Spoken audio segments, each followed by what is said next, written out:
How's everybody doing?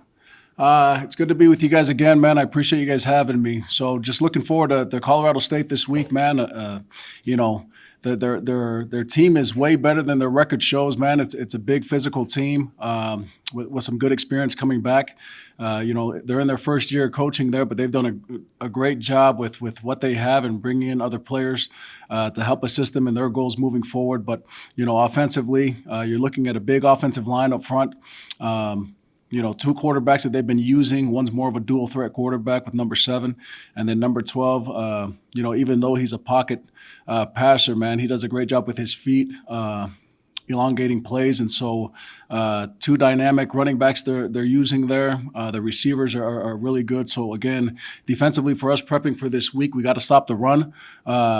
They do a great job with that. They're going to use multiple tight ends. They have two really good tight ends that they use. 85 is a big time tight end for those guys, and he can do it all. So he's a well-rounded kid there. So at the end of the day, for us, we got to stop the run. That's going to be a huge emphasis for us to be able to stop those guys. They're big up front. They got two dynamic running backs, so it's a big job for the defense this week, and we look forward to the challenge. And then defensively, man, they kind of mirror the offense. They're big, they're physical. Their front seven's probably their strength, and so they play a 4 down front, a lot of man coverage with some quarter sprinkled into that deal. So again, it's a big challenge for us up front, but we're excited about this week. Our kids are ready to roll. The focus has been really good coming off the Air Force loss. It didn't go the way we wanted it to. The game started out exactly how we envisioned it to be. Wouldn't change anything about the game plans. I thought they were really good on both sides of the ball. Unfortunately, the execution portion of it wasn't where we wanted it to be. And so this is where we are this week. Excited about Colorado State. It's the last game for this year, this season. And so the kids are still hungry to finish this thing the right way and get a W this week.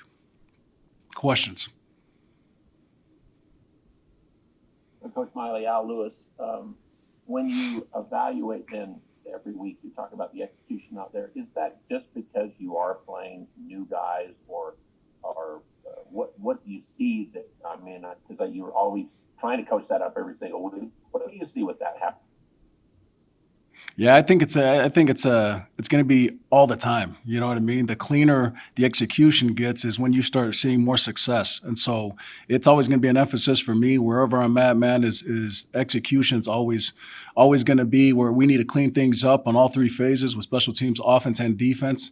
And as you see those games, as they start to clean up in those categories and those areas, is you're going to start to find more success in the execution portion. Effort here is not a problem.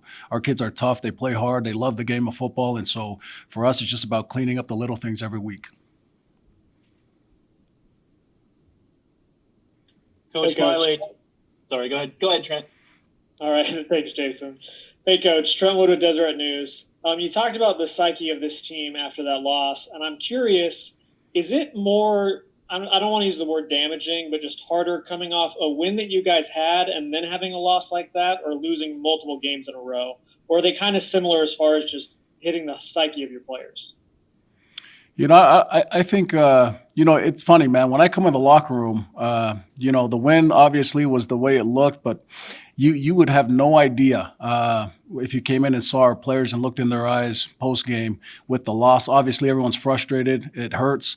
But there's so much fight in these guys, man. And so that's what, I think we can hang our hat on. And I'm the proudest of our guys in our locker room, man, is there's so much fight in these guys. They're competitors. And for them, it's really about what can we do better? What do we do next?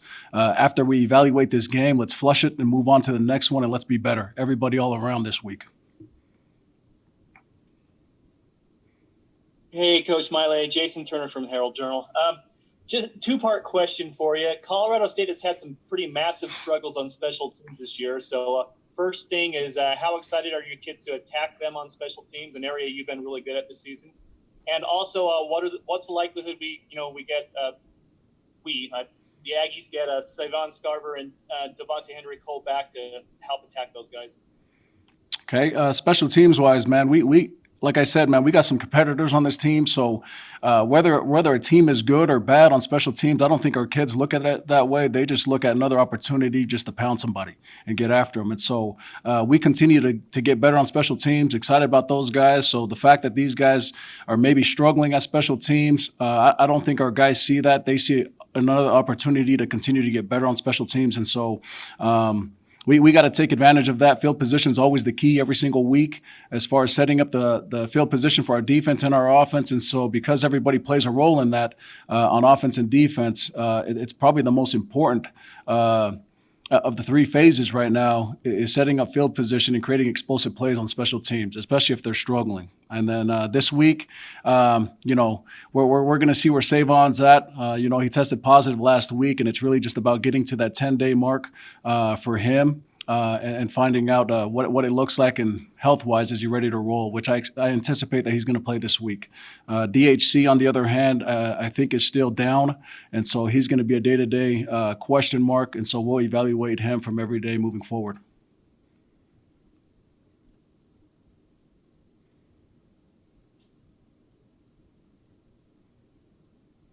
Hey, Coach Al Lewis again. I know your focus is more looking at Colorado State's offense against your defense because that's your side of the ball, but they've made tremendous strides in the last couple of games defensively. They've, shut off the last couple of opponents after giving up over 400 yards and stuff. Do you see anything they've done or in the last couple of games?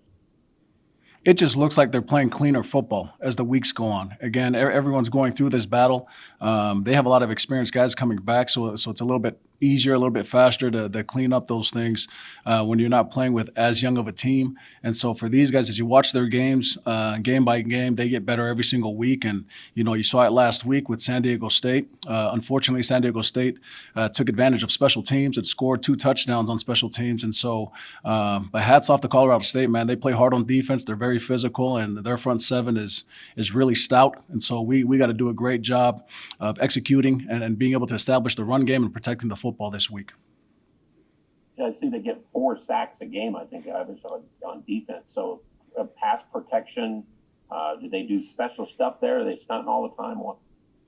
No, they got good players. They got good players, bottom line. So that's the challenge up front is we got to protect the quarterback. We got to buy him some time. We got to get the ball out when it's supposed to come out. And so there's going to be, both sides of that deal with protection and then just timing with receivers and quarterbacks. So we got to do a great job of not allowing those defensive linemen, because they got 4 good ones that can pass rush, being involved in disrupting that process. So, they're stout in the run game. They can pass rush, and then you see it with those guys. They have some, a transfer from Miami. They have some a 5th-year senior that's come back to play there with McBride. And so they have some good experience up front. And again, the challenge is always going to be in the trenches on both sides of the ball, defensively stopping the run, and then on offense, establishing the run and then protecting the quarterback. Hey, Coach, Jason Turner again. Marcus McElroy is a big running back for them. I think they list him at 235. He had a good game against San Diego State, who doesn't give up a lot of rushing yards. How much does he punish opposing defenders at times with his size? No, he's a hell of a running back, man. He's a physical downhill runner. He runs violently, and so for us, it's about getting hats to the ball, not allowing him to build momentum, and that starts with the D-line up front as far as getting knocked back on these guys and playing gap sound. But we gotta get hats to the football, at the bottom line, and we gotta gang tackle this kid because he's a really good running back.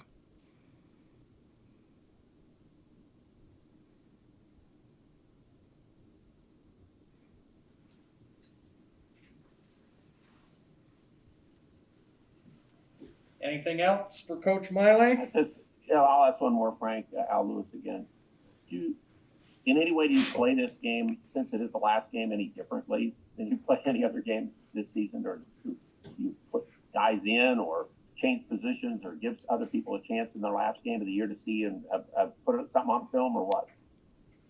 I don't think so, man. We've been pretty aggressive with our game plans. And so for me, we're always walking out there. We're going to play to win. So whatever that means, if it's trick plays, if it's, getting the best guys on the football field, if we got to move guys from offense to defense, guys from defense to offense to put us in the situation to win, we play to win. bottom line. And so I'm going to be aggressive with play calls. If there's an opportunity to get something in there, then we're gonna play to win. So we're never going to walk off the field with regrets as far as what we should have done and should have did this better. But for us, we're going to be aggressive still. The game plan's still going to be the same way. Coach Ram's going to run the offense aggressively, and Coach Collins on defense the same way. So we're going to try to get after these guys in all three phases, and we're going out there to win. I mean, yeah, Colorado State, kind of what Coach Maile was saying, they're always better than what their record shows. Personally, I think they're one of the most physical teams we play every year. They always got good athletes and good players and always play hard. So it'll be exciting to play another physical team, so 2 weeks in a row. Hey, Carson. Trent Wood with Deseret News. Could I just get you to say kind of what your feelings are on Coach Maile and just what his coaching has been for you guys since he took over as the interim head coach? I mean, my relationship with Coach Maile goes back to my freshman year. One thing about Coach is he's very consistent in who he is. He's a tough-minded dude, and, I mean, he wants his football team to play the same way. So toughness is very important to him, and I think every time he gets put into the interim head coach job, there's a lot of pressure on him. It's not usually the best situations, and I think every time he gets the team ready to play every week. So he's been killing it. Carson, hey, Jason Turner from the Herald Journal. Al was saying this, was asking Coach Maile about this, but Colorado State has a lot of sacks and tackles for loss this year. They have a guy with 5.5 sacks. They've only played 4 games. How big of a challenge is it going to be to block these guys and give Andrew enough time to pass? I think it just comes down to execution. If we know the guy we're going to and execute that, I think we'll be fine. It's all about execution. Carson, Al Lewis from KBNU here in Logan. You got involved a little bit more in the passing game, catching it this last game. You want more of that this week? Talk a little bit about that. I mean, yeah, whatever the team needs to win, I'm willing to do. I mean, I've been mostly a blocking tight end since I've been at Utah State. But no, right there, I love run blocking. It's why I love the game, the physicality of it. But I mean, yeah, whatever the team needs me to do, I'll try my best to help them win. So. Sure, I got to mute that there. And can I ask you about just your feelings of how this year has been so strange and short and everything, but going into the last game and just your feelings about playing the season and I mean, it hasn't gone the way you guys have wanted it. Can you talk a little bit about that, Carson? I mean, yeah, it's been a different season. There's been a lot of adversity that this team has had to go through with, I mean, like every other team, COVID, and then, I mean, our head coach being let go halfway through the season. So, yeah, there's been some adversity, and it's been kind of a weird season. Every week, you don't know if you're going to be able to play. But with that being said, just going into this week, I think a lot of it is just on for the seniors, just playing hard. And, I mean, our senior class, we've won a lot of games here at Utah State, and I think it's really important to this team to send them out with a win. So I think that's the focus for this week is just for them. So. Carson, considering the way this season's gone, Colorado State, they've only played 4 games. You guys have played 6. How, considering all the cancellations this season, how fortunate do you feel to have played that many games? I mean, yeah, that's good. I mean, you look around the country and there's a lot of teams like that haven't had the same opportunity to play every week and like we have. And, I mean, yeah, I mean, we're super lucky to be able to play that many games and, get better as players. And I mean, whether it has any effect on the game, I'm not sure, but yeah, we're definitely lucky to play as many games as we've had. Just a quick thing from Carson. Can you talk about just Peasley at quarterback and what you've seen of him developing now the last couple of weeks and maybe towards the future for him at quarterback for the Aggies? I mean, the biggest thing, like I said, about Peasley is he's just a competitor, and he's going to work every day to do what he can to give this team the best opportunity to win. And that's what I've always respected from him from day one, and he'll continue to grow and be a good player here at Utah State. So.